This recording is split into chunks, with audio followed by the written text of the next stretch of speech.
So often when we're playing the ukulele, we'll have to change chords between an F and a G7.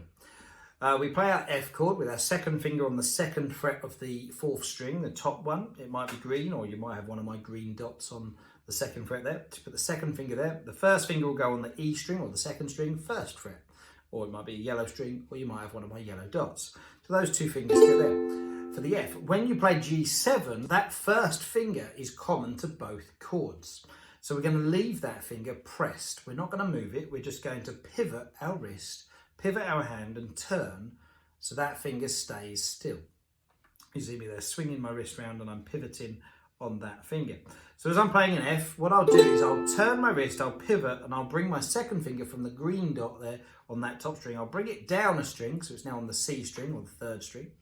Or if you've got one of my red dots, it will go onto the red dots, which just comes down a string.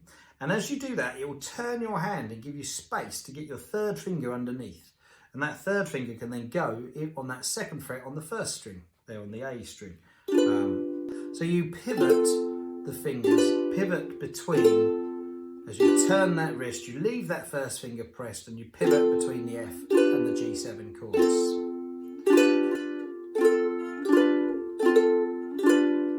Using the pivot to go between F and G7.